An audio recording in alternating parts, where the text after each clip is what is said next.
Hello wonderful person, this is Anton, and today we're going to be talking about a new discovery coming from, of all places, Antarctica, where the scientists have recently identified an event that we usually refer to as a super bollide, an extremely powerful explosion because of a meteor that explodes in the upper atmosphere, creating an explosion that is sometimes equivalent to several nuclear bombs. With the most famous such event being the Tunguska event that happened back in 1908 and created such a large explosion that it destroyed millions of trees, leaving a tremendous amount of damage in the process. The event that I've discussed in a lot of detail in one of the previous videos that is going to be popping up somewhere above my head at some point.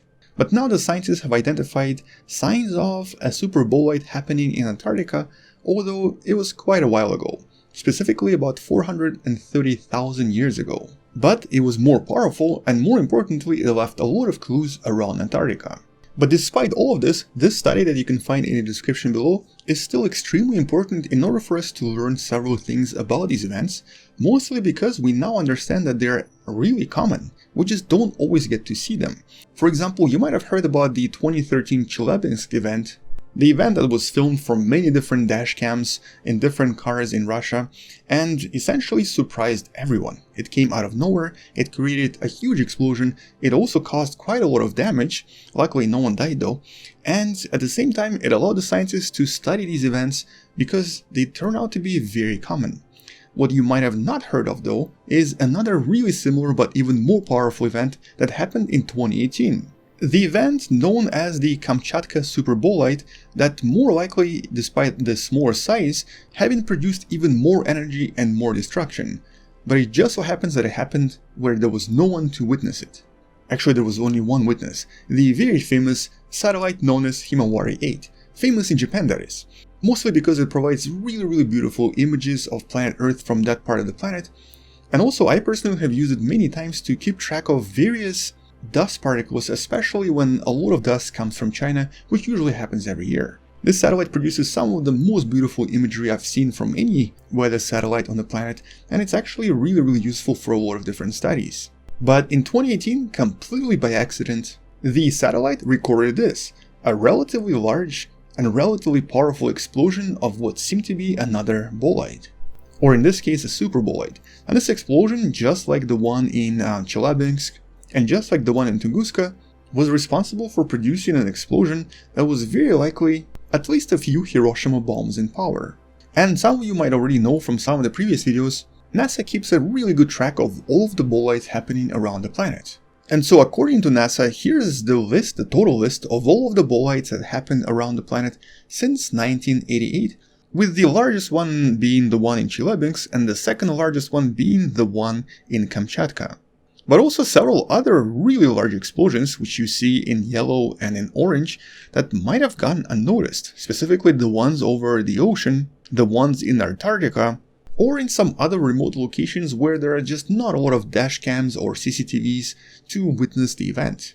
There are almost 900 events in this list, and a lot of them, for the most part, have enough destructive power to, well, ruin someone's day at least, but usually cause some damage to a typical city. Luckily for us though, only one of them happened over a major city, Chelyabinsk. But because this is all statistically distributed, at some point, somewhere in the world, some of these rocks are going to explode over a populated town. Something that has happened in history back in 15th century in China, which did cause a tremendous amount of damage and a tremendous loss of life. But that's something we'll talk about in one of the future videos. And so by learning more about these events and trying to understand their frequency and the most likely origin of these rocks in order for us to find more of them, we might be able to one day predict them and thus have a possible chance of stopping these explosions from happening over a major populated city. But what exactly happened in Antarctica 430,000 years ago? Now, first of all, the scientists are convinced that this event was more powerful than the Tunguska event, which we believe happens maybe every century or so. Tunguska was at least 3 megatons of explosive power, overall equivalent to a relatively large nuclear bomb, and this ended up destroying roughly around 2,000 square kilometers or about 830 square miles of the surface around where the explosion occurred. And so the event in Antarctica was more likely more powerful than that. And though it's not entirely well understood yet what exactly happens to these rocks when they enter the atmosphere, most of the suggestions scientists have so far are related to the idea of air suddenly rushing into the rock itself and causing it to explode dramatically. NASA actually made this beautiful simulation that you can find in the description below that sort of shows us what happens inside these rocks as they suddenly enter really highly pressurized area such as our own atmosphere. And this is sort of what the simulation shows us happens inside these bolides. Now, most of these rocks almost never really make it to the planet. This is why we call them meteors.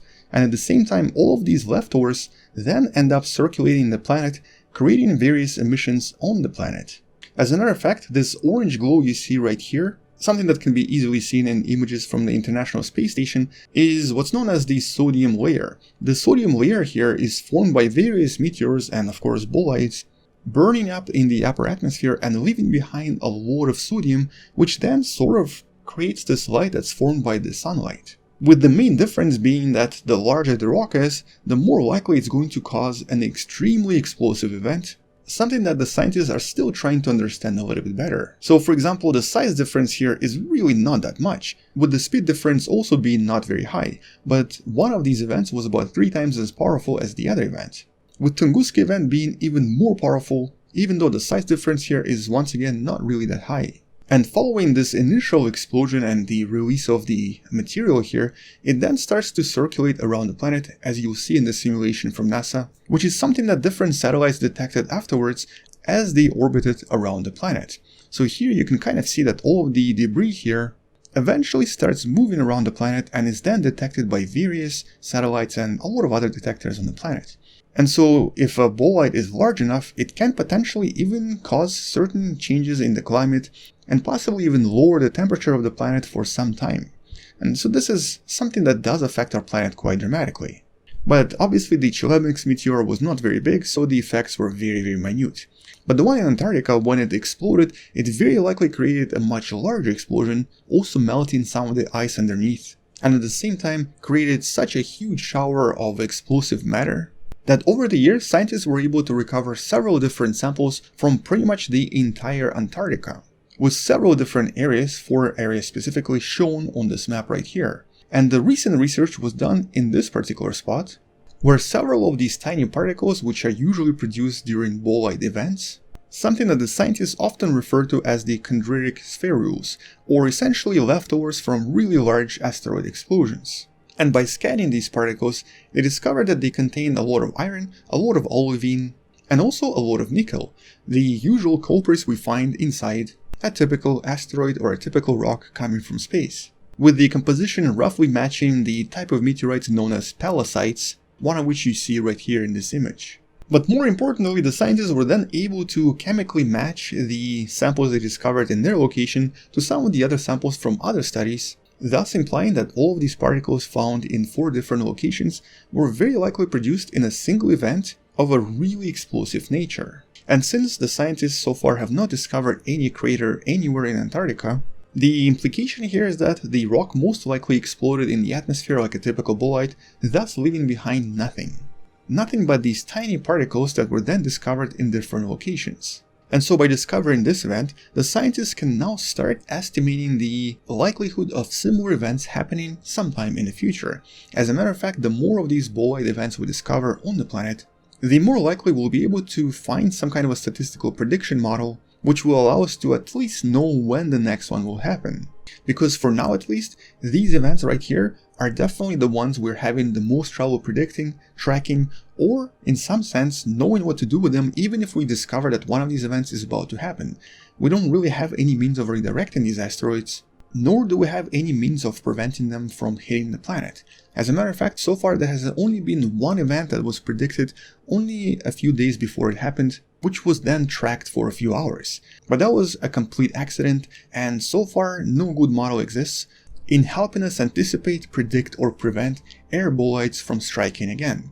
And so these types of studies are pretty essential in helping us understand how frequent these events happen, where they might come from, or more importantly, what to do about them if we know one is about to occur. Because as of right now, we seem to only know about these events after they happen. Right now, this is all just pure probability, pure game of chance. So definitely an important study, and definitely something you need to be aware of, especially as more and more people start living in large cities, and more cities could potentially become the next target for one of these events. Something that already happened in Chelyabinsk, something that happened in China in the 15th century, and something that might or probably will happen in the future as well. So that's something we'll discuss more in some of the future videos, and well, until then, check out the study in the description below, all of the relevant links there as well, and subscribe if you still haven't, share this with someone who loves learning about space and sciences, maybe come back tomorrow to learn something else, and maybe support this channel on Patreon by joining the channel membership or by buying the Wonderful Person t-shirt you can find in the description. Either way, I'll see you tomorrow, stay wonderful, and as always, bye bye.